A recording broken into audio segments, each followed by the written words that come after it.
This is Philosophy Bites with me, David Edmonds. And me, Nigel Warburton. Philosophy Bites is available at www.philosophybites.com. Is there something distinctive about Mexican philosophy?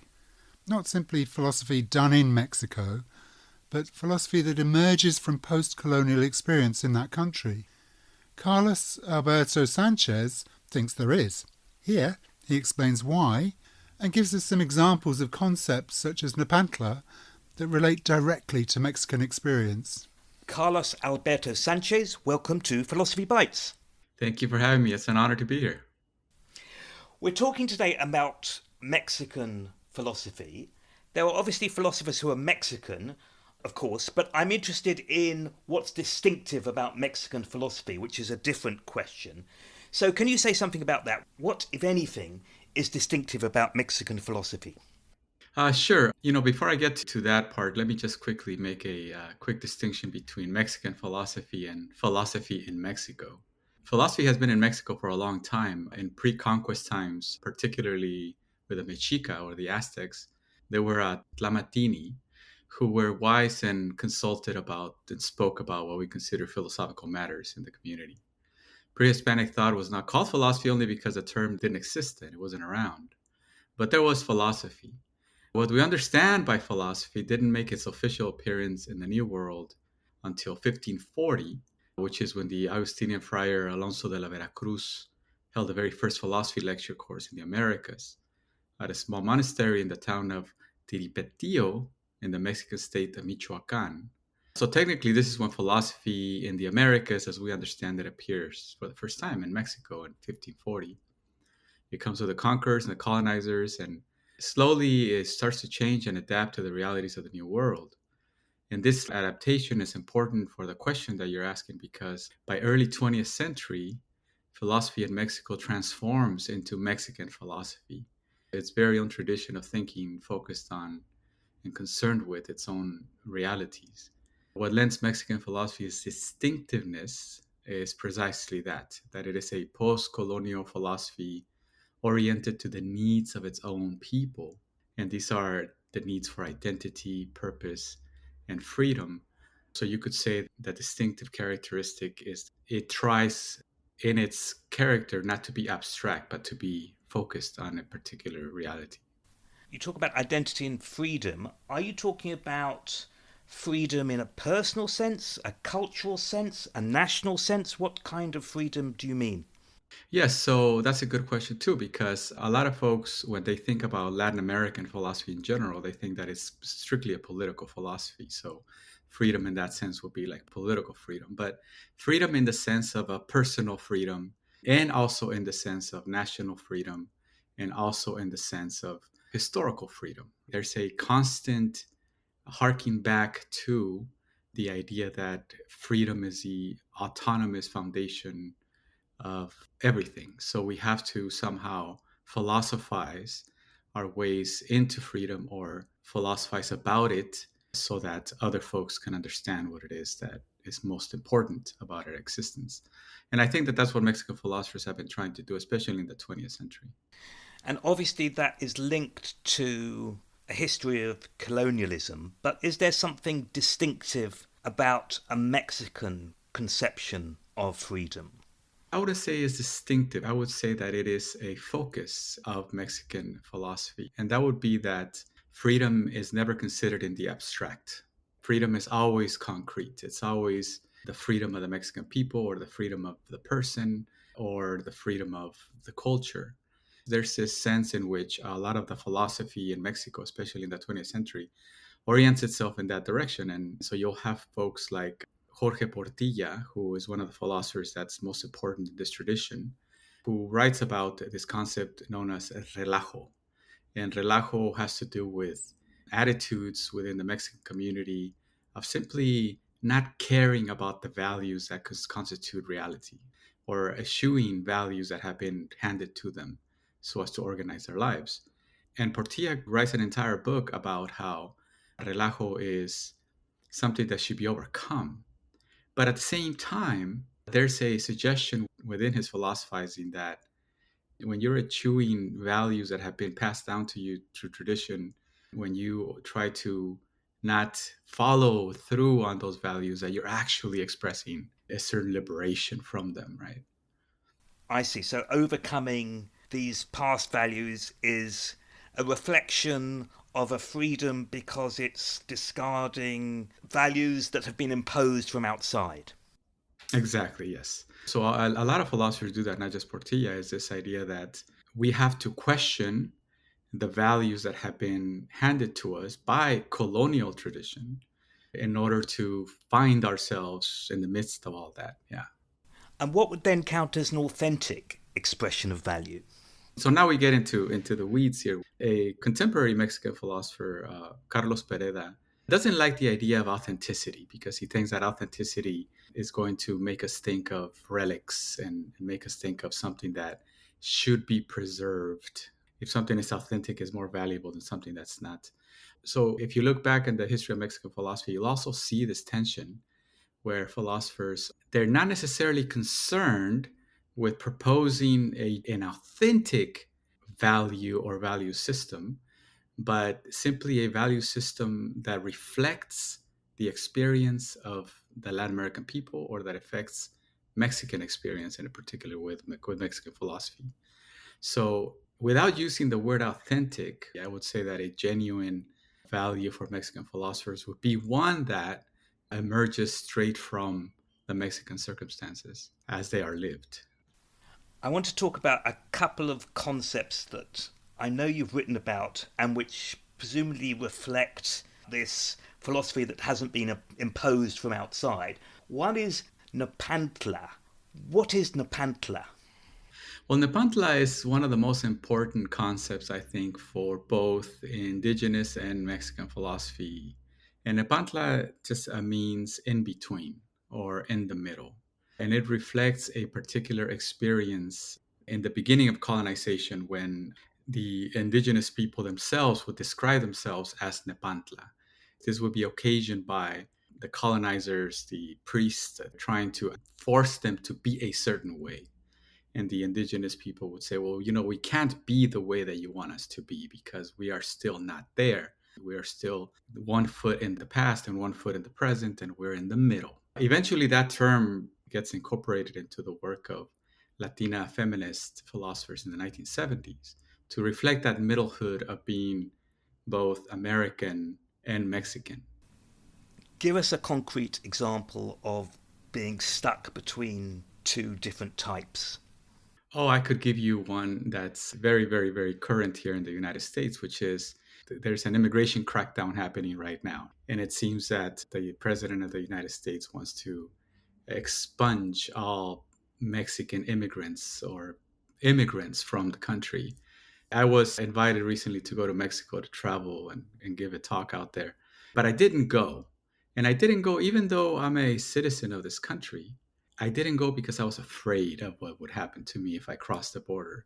And that fear, I think, reflects my Nepantla. It reflects this idea that I am not entirely American because otherwise I wouldn't be afraid. But I am not entirely Mexican because I understand that I was born here. So I'm stuck in this middle ground. That's a way of being, that's a identity. What about practices? I'm thinking of things like medicine, where there might be an old method and a new method, and there one might think, well, there's a danger of relativism. How does one reconcile scientific facts, as it were, with Nepantla? Well, that's an interesting question because I think that at a certain point, especially with Nepantla, relativism falls on the wayside because in this middle ground that you exist in, nothing is certain. And so, one example has to do with my mother using medicines or techniques that were from her old life in Mexico, right? And I talk about how when I was a young child, I had a fever and she put potato slices all over my face to suck out the fever. If you get a fever and you put potato slices in your face, you will see them cook, right? And so that was her experimental observation that yes, the potato slices were indeed working. But it didn't work at that time. I still ended up getting sicker, and she gave me some Pedialyte, some hydrating fluids.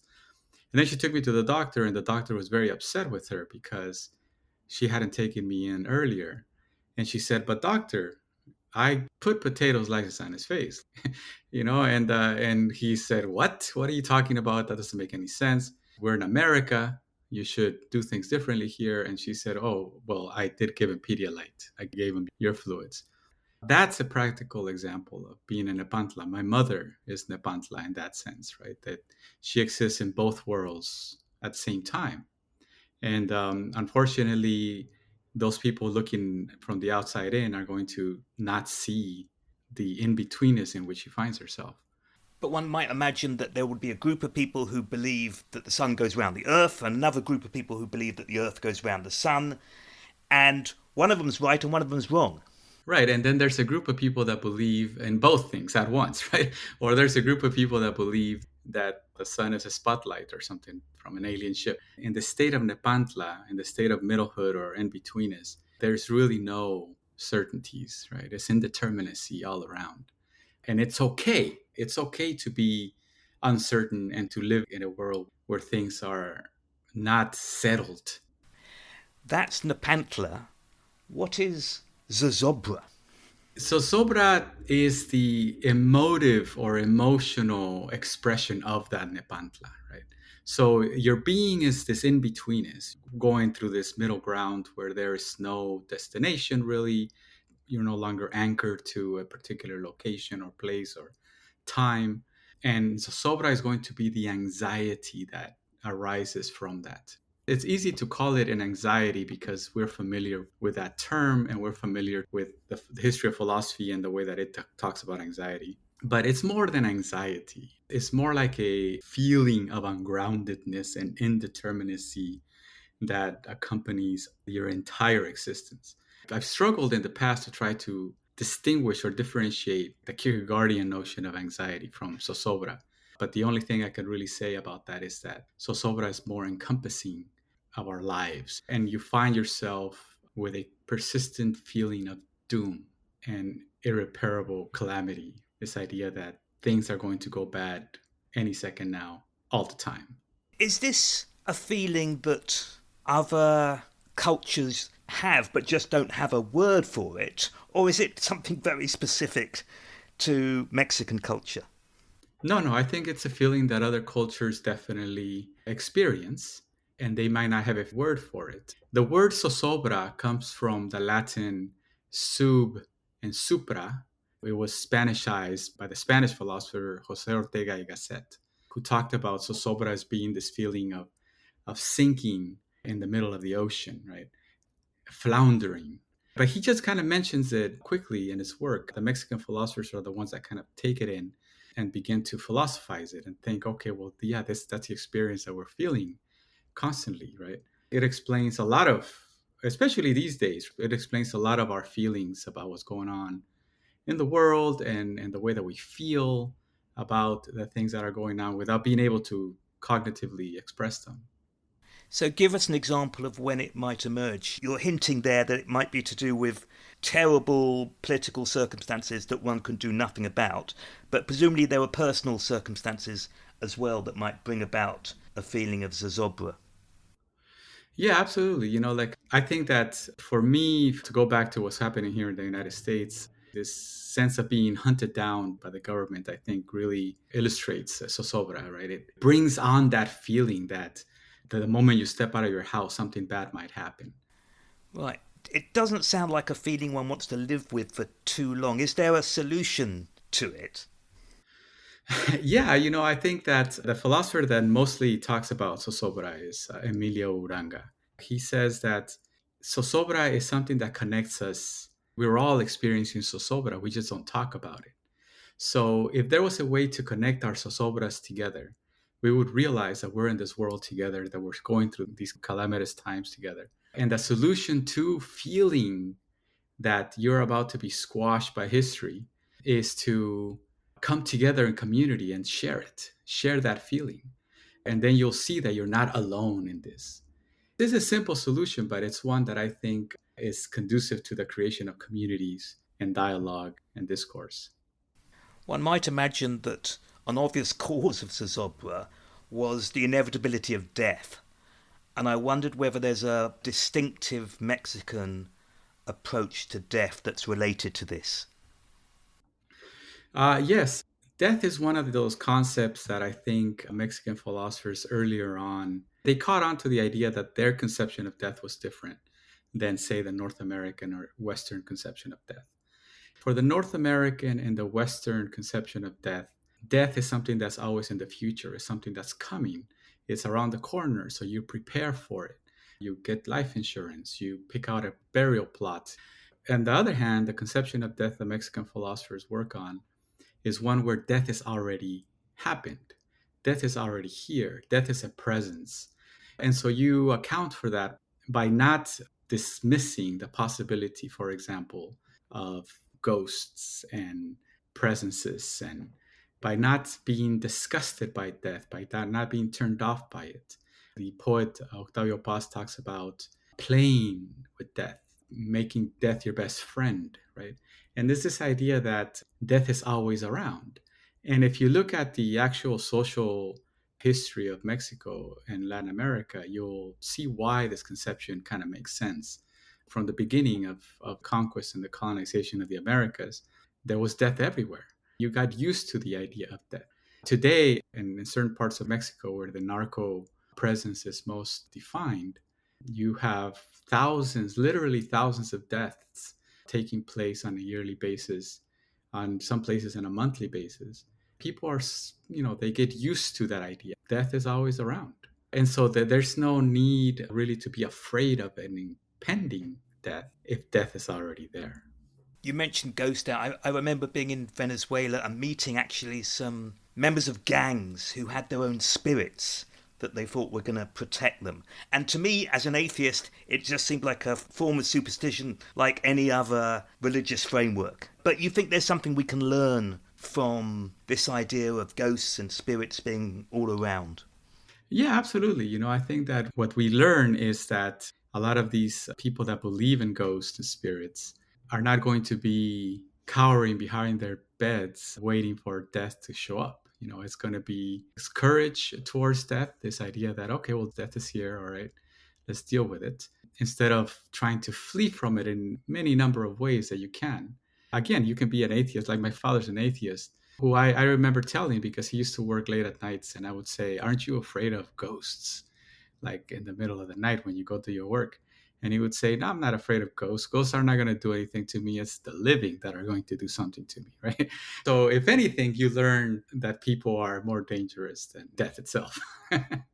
But it also has this downside because the people I mentioned that I met, these gangsters, thought that the spirits were going to protect them. There was no empirical evidence for that at all. They should have been more afraid of death than they actually were. Right. And that's a question too. Like one of the things I write about currently is the narco culture in Mexico, and how I was astounded to find out a while ago how many deaths there were in Mexico and why nobody in the United States, especially philosophers, were talking about it. And so I decided to write a book about that. It's called A Sense of Brutality. And I try to make sense of why it is that these folks are not afraid of death. And it turns out that they are afraid of dying, the process of demise. What they're not afraid of is death itself, because social, political, economic situations make it so that life is really worse than anything else that could be offered to them. So the narco culture, narco existence is an opportunity for them to take advantage of life to the fullest, while at the same time understanding that death is right there next to them and it's going to come very, very quickly. Let me ask you one final question.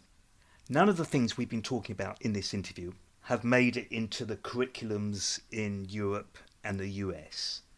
Why do you think Mexican philosophy has been so neglected?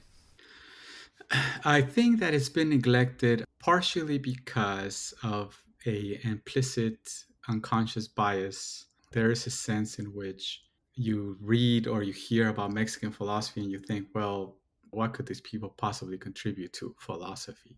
That's my gut reaction to that question. The more intellectual reaction to the question has to do with the fact that a lot of folks think that Mexican philosophy, because it was a colonized or a colony, is going to just be reflecting the Western philosophy that was imported there or that came there with the conquerors and the colonizers. One of the things that I try to show in the books that I write is that that's not necessarily the case.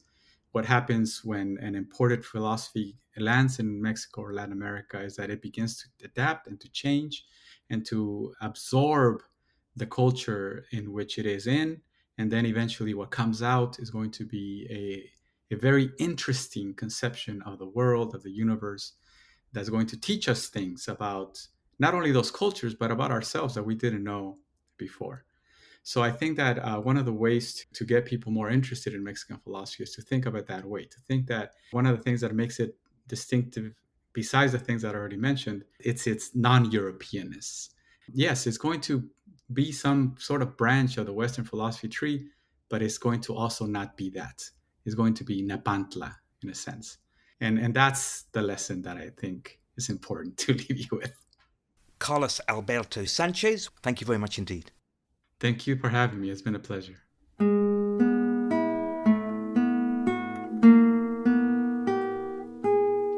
You've been listening to Philosophy Bites.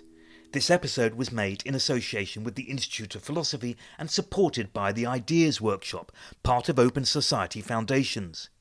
For more Philosophy Bites, go to philosophybites.com.